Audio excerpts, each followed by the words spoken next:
তোমরা শুনতে পেলে কি সুন্দর কিচিরমিচির আওয়াজ, সকালবেলার আওয়াজটা, এই ভোরের আওয়াজটা কি ভালো লাগে না। তো হাই বন্ধুরা, আবার চলে এসেছি একটা নতুন ভিডিও নিয়ে। নমস্কার সবাইকে, আমি শর্মিষ্ঠা। আমার একটা নতুন ব্লগ ভিডিওতে সবাইকে স্বাগত জানাই আর গুড মর্নিং সবাইকে। আর সবাইকে দেখো, আমি এটাই বলবো যে এত সুন্দর পরিবেশ, মানে সকালে একা একা হাঁটতে আমার মানে এত ভালো লাগবে, সে বলে আর বোঝানো যাবে না। তো যাই হোক, সকাল সকাল আমি বেরিয়ে গেছিলাম হাঁটতে। আর জানো, আজকে না আমি পুরো 3 কিলোমিটার পর্যন্ত হেঁটেছি, একা হেঁটেছি পুরো একদম 3 কিলোমিটার। মানে গেছি 3 কিলোমিটার হেঁটে, আসছি 3 কিলোমিটার হেঁটে, মানে পুরো 6 কিলোমিটার টোটাল। হ্যাঁ, তো সকাল সকাল এরকম হাঁটতে খুবই ভালো লাগে। যাওয়ার সময় দেখলাম এখানে একটা মন্দির বানিয়েছে। দেখো, আমাদের সনাতন ধর্মে যে গাছকে পুজো করা হয়, মাটিকে পুজো করা হয়, জলকে পুজো করা হয়, সমস্ত কিছু আমার এটা খুব ভালো লাগে। দেখো, আমি হাঁটতে হাঁটতে এখানে চলে এসেছি। এই যে এই নিচটা জল দেখলে না, ওটা কেলেঘাই নদী। হ্যাঁ, তো এই যে সামনে এত সুন্দর মানে মানে হেঁটে হেঁটে আমি পুরো ঘেমে গেছি একদম। হ্যাঁ, ভীষণই আজকে অনেকটাই হাঁটা হলো। তো এবার ফিরে যাচ্ছি ঘরের উদ্দেশ্যে। তো সকালবেলার এই সব দেখে খুবই ভালো লাগে। এসে সবার জন্য চাউমিন বানিয়েছিলাম, আমি নিজেও চাউমিন খেলাম একটু। সবসময় একই খাবার খেতে ভালো লাগে না, একটু ভালো মন্দ খেতে ইচ্ছা করে। তারপরে রান্না স্নান টান করে চলে এসেছি। আজকে ঢ্যাঁড়স ভাজা হবে ছোট ছোট করে, ওই জন্যই ঢ্যাঁড়সকে একটু হালকা করে ভেজে নিচ্ছিলাম। ডাল সেদ্ধ আমি করে নিয়েছি, মা ডালটা ফোড়ন দেবে। কিছু কিছু সাহায্য করে দিয়েছি, আলু পটল চিংড়ি মাছ দিয়ে পটল চিংড়ি হবে। হ্যাঁ, আর এটাও আমার খুবই ভালো লাগে। এগুলো খুব, বাবা গাছ থেকে সবজিগুলো পাড়ছিল, কুঁদরি আর এই বললো শাকও পেড়ে দিয়েছিল, একটু শাককে কেটে দিতে বলছিল। এটা সজনের শাক, আমার সজনের শাক খেতে খুবই ভালো লাগে। আর সজনের শাক যাদের হাই প্রেশার আছে না, তাদের খুবই ভালো। আমার মায়ের হাই প্রেশার, তো সেই জন্য সজনের শাক খাওয়াটা খুবই ইম্পর্ট্যান্ট। তো এই শাকগুলোকে হালকা আমি বেছে নিয়ে এবারে কেটে নেব। আর কাটার জন্য আমি এরকম বসেই দেখবে সবজি কাটলে না একটু বেশি ভালো হয়, মানে সমস্ত কিছুটা একদম প্রপার করে করতে পারো আর কি।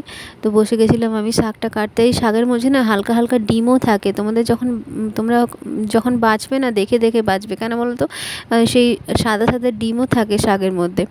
তো সেটাকেও হালকা করে সব কিছু দেখে বেছে টেছে নিয়ে আমি নিজেই কাটতে বসে গেছিলাম। কেন কি সব যদি একটু হেল্প করে দেই রান্নাতে, তাহলে মায়ের একটু সুবিধা হবে, সবটা একা করতে অসুবিধা। তারপরে দেখো, খেয়ে দিয়ে সন্ধ্যাবেলা শুয়ে পড়ে, দুপুরে একটু রেস্ট নিয়ে উঠে দেখি মা মোগলাই বানাচ্ছে, হোমমেড মোগলাই। মায়ের শরীরটা খুব একটা ভালো নেই, তবুও মা চেষ্টা করে সবসময় আমাদের কিছু না কিছু স্পেশাল করে দেওয়ার জন্য। যখনই আমি আসি, আমি ভাইও বাড়িতে আছে এখন, যখনই আমি আসি তখনই এরকমই খাবার, মানে খাবারের যেন কিছু অসুবিধা না হয়। দেখো, নিজের শরীর এত খারাপ, তবু নিজের সন্তানদের জন্য মানে এত কিছু করে দেয়, আমার খুবই ভালো লাগে। আর এটা করতে মায়ের প্রচুরই, মানে খুবই কষ্ট হচ্ছিলো, তবু আমি বলছিলাম যে দাও, আমি করে দিই।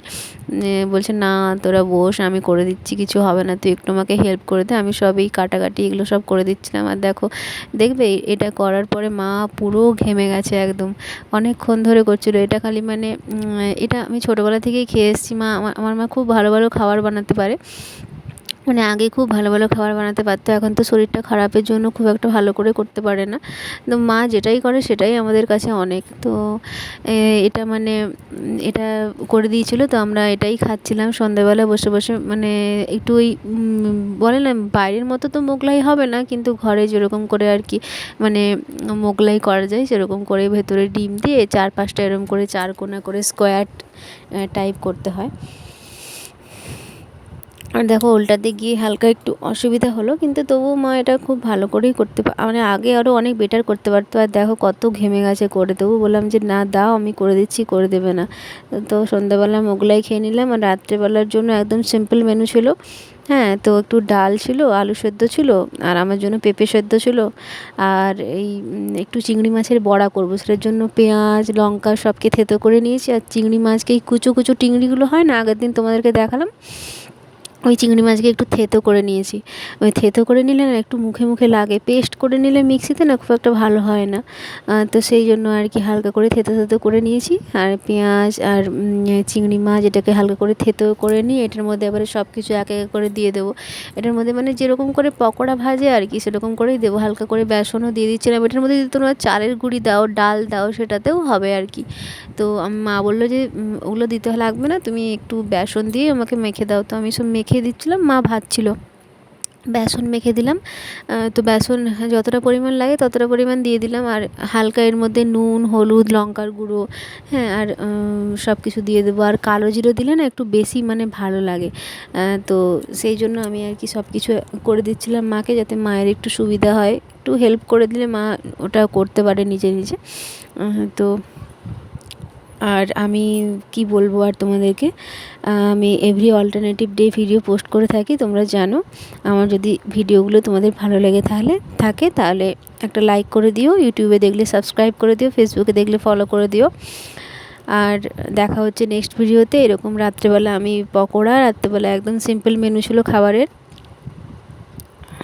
তো চলো হালকা করে ম্যারিনেশন আমি করে নিই। সমস্ত কিছুটা একটু মাখিয়ে রাখলে না আমার মনে হয় ভালো হয়, কিন্তু এটা মানে সেদিন সময় ছিল না। এটা কিন্তু তোমরা, আমি যেরকম থেতো করে নিয়েছি, তোমরা কিন্তু মিক্সির মধ্যে সব কিছু দিয়ে পেস্ট করেও নিতে পারো। হ্যাঁ, সব কিছু দিয়ে পেস্ট করে নিলে সেটাও ভালো হয়, কিন্তু আমার ওই চিংড়িটা মুখে লাগবে বলে হালকা একটু গোটা গোটা মতো রেখেছি, থেতো করে হালকা হালকা রেখেছি।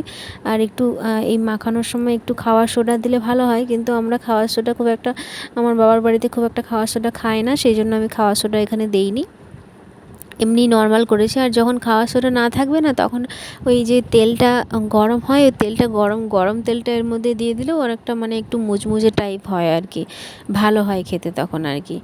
তো দেখো আমি মাখিয়ে নিয়েছিলাম, আর যখন আমি মাখাই না তখনই এরকম পাতলা হয়ে যায়, না হলে টাইট হয়ে যায়। খুব একটা মানে পারফেক্ট করতে পারি না, সবাই তো পারফেক্ট না, তবুও চেষ্টা করলেই অনেক।